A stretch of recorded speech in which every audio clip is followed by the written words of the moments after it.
dan tujuan nasional Indonesia, yaitu menjadi negara yang bersatu, berdaulat, adil, dan makmur. Pada tanggal 28 Oktober 1928, pemuda Indonesia dalam sebuah kongres pemuda bertekad untuk bertumpah darah satu tanah air Indonesia, berbangsa satu bangsa Indonesia, dan menjunjung bahasa persatuan bahasa Indonesia. Pada mulanya, perjuangan bangsa Indonesia masih bersifat kedaerahan, seperti organisasi pemuda yang ada di daerah. Yang pertama yaitu ada Jong Java, yang kedua adalah Jong Sumatera Bon, yang ketiga adalah Jong Batak Bon, yang keempat adalah Jong Islamiten Bon, yang kelima ada pemuda Indonesia, keenam ada Jong Celebes, ketujuh ada Jong Ambon, kedelapan ada pemuda kaum Betawi, dan lain sebagainya. Hingga pada akhirnya terbentuklah sebuah organisasi di Belanda bernama Perhimpunan Indonesia. Inilah yang menjadi awal terbentuknya sebuah kongres pemuda. Kongres pemuda melaksanakan rapat dua kali. Yang pertama yaitu pada tanggal 27 Oktober 1927, yaitu di Gedung Katholike Gemeentes Bonn atau KGB Warburg.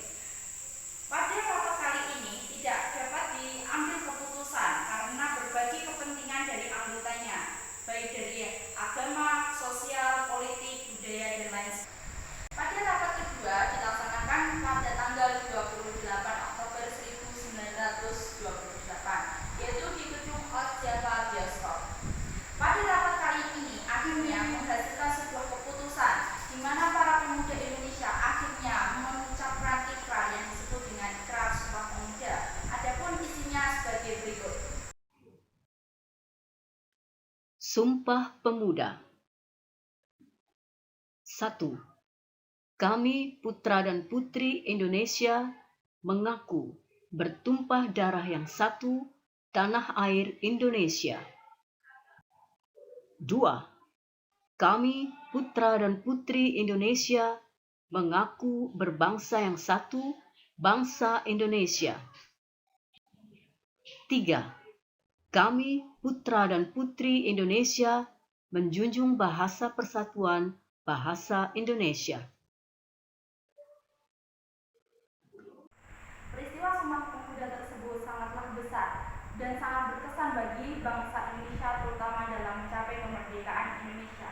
Di balik peristiwa tersebut, tentulah banyak para tokoh yang hadir dalam peristiwa tersebut. Salah satunya, yang pertama yaitu Sugondo Joyopuspito dari P3I sebagai ketua. Yang kedua yaitu RM Joko Masaid dari Jong Java sebagai wakil ketua. Yang ketiga yaitu Muhammad Yamin dari Jong Sumatera Bon. Keempat yaitu Amir Syarifuddin dari Jong Batak Bon. Kelima yaitu Johan Muhammad Yai dari Jong Islamiten Bon. Yang keenam yaitu R. Kajal Songkana dari Pemuda Indonesia. Yang ketujuh yaitu Sondo dari Jong Celebes. Yang kedelapan yaitu Johannes Leimena dari Jong Ambon. Dan terakhir yaitu Rohnyani Soud dari Pemuda kaum Betawi. Di balik usaha keras dari para tokoh dalam peristiwa Sumpah Pemuda, ternyata ada nilai-nilai luhur yang bisa dipetik dari peristiwa ini. Yang pertama yaitu cinta bangsa dan tanah air. Sumpah Pemuda berisi ikrar satu tanah air, satu bangsa, dan satu bahasa, yaitu bahasa Indonesia. Dalam ikrar Sumpah Pemuda ini membuktikan bahwa adanya sifat nasionalisme atau cinta tanah air dari para pemuda yang diikrarkan pada tanggal 27 Oktober 1928. Yang kedua yaitu persatuan. Sumpah Pemuda dirumuskan dan diikrarkan oleh pemuda yang berasal dari berbeda daerah, golongan, agama, suku, dan ras.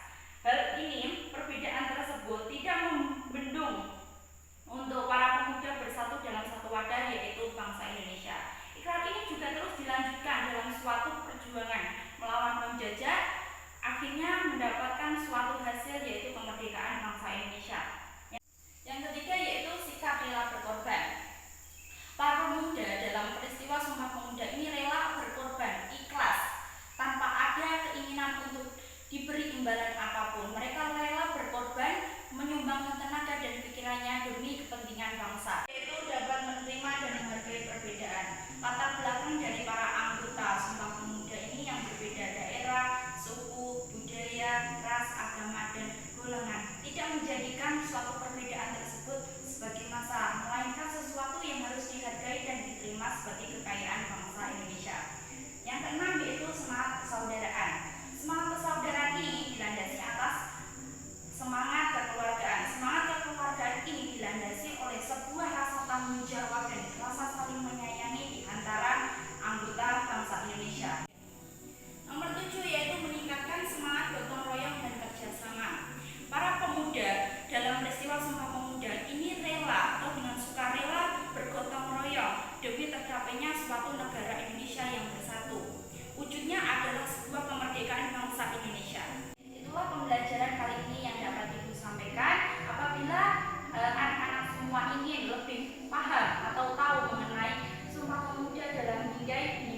Bunda untuk